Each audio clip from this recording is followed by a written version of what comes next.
पछतावा अर्जुन करे कर्ण उसे समझाए, धर्म समझकर जो किया उस पर क्यों पछताए। कर्ण की मौत के बाद अर्जुन को बहुत ही आत्मग्लानि हो रही थी। उसे जब यह पता लगा कि कर्ण उसका बड़ा भ्राता था और अपने हाथों से ही उसने मौत के घाट उतार दिया, तो अर्जुन अंदर से जल रहा था और एक वीरान जगह पर जाकर कर्ण को कहने लगा कि तुम बहुत ही धोखेबाज हो। हम तो अंधकार में थे, हमें तो यह पता नहीं था कि आप हमारे भाई हो, लेकिन आपको तो सब पता था, फिर आपने हमें क्यों नहीं बताया। अर्जुन को दुखी देखकर कर्ण की आत्मा कर्ण के रूप में अर्जुन के साथ प्रकट हो गई और अर्जुन से कहने लगी कि मैं विवश था अर्जुन, मेरे होठ माता के वचन ने सी दिए थे।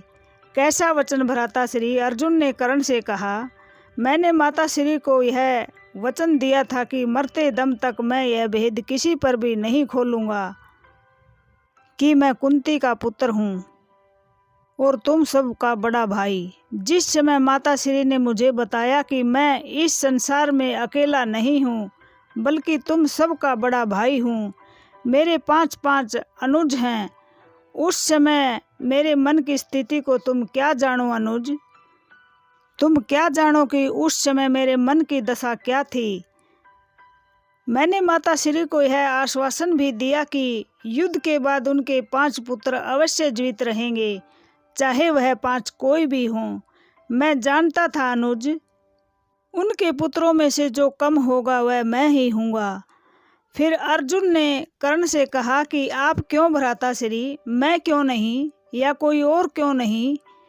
तो कर्ण ने अर्जुन को समझाया कि अनुज, यह तो विधि का विधान था और नियति ने यह तय कर रखा था कि मरने वाला मैं ही हूँगा, क्योंकि मैं असत्य के मार्ग पर था।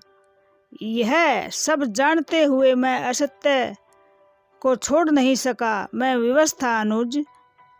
अर्जुन ने कर्ण की बातें सुनकर कर्ण से कहा, आप क्यों विवश थे भ्राता श्री, असत्य का साथ देने के लिए, जबकि सत्य तुम्हारे स्वागत के लिए बाहें फैलाए खड़ा था।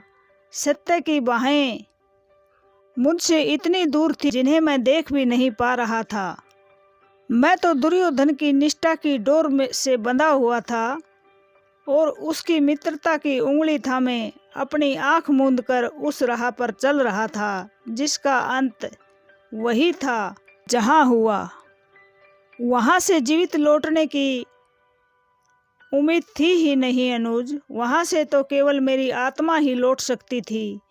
मैं खुश हूँ अनुज कि मेरा शरीर न सही, मेरी आत्मा तो उस नरक से बाहर निकल आई।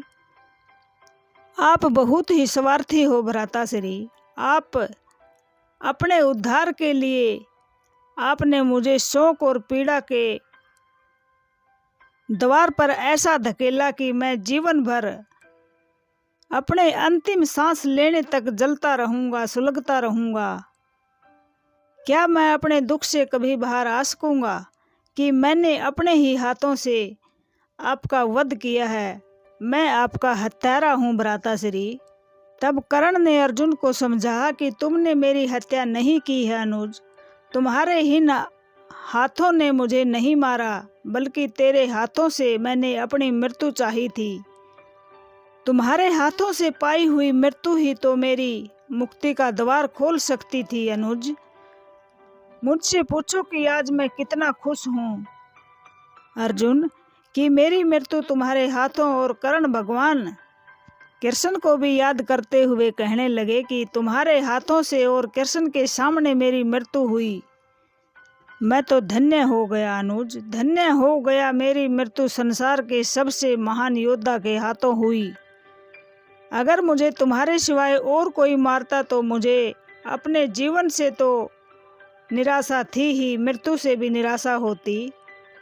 कर्ण ने अर्जुन से कहा कि अनुज, अब आत्मग्लानि से बाहर निकल आओ और मुझे खुश देखकर ही खुश हो जाओ और मेरे गले से लग जाओ। जीते जी तो मैं ये इच्छा पूरी नहीं कर सका, आज रोकने के लिए जीवन का बंधन भी नहीं है अनुज। कर्ण की आत्मा ने अनुज अर्जुन को गले से लगाया और कर्ण की आत्मा अदृश्य हो गई। कर्ण से बातें करने के बाद अर्जुन का दुख थोड़ा सा कम हो गया, लेकिन अब पछताने से कुछ भी नहीं होना था, क्योंकि कर्ण असत्य के मार्ग पर थे और कर्ण का यही हाल हो जाना था। अर्जुन और कर्ण की यह बातें अच्छी लगी हों तो वीडियो को लाइक और शेयर जरूर कर देना। धन्यवाद।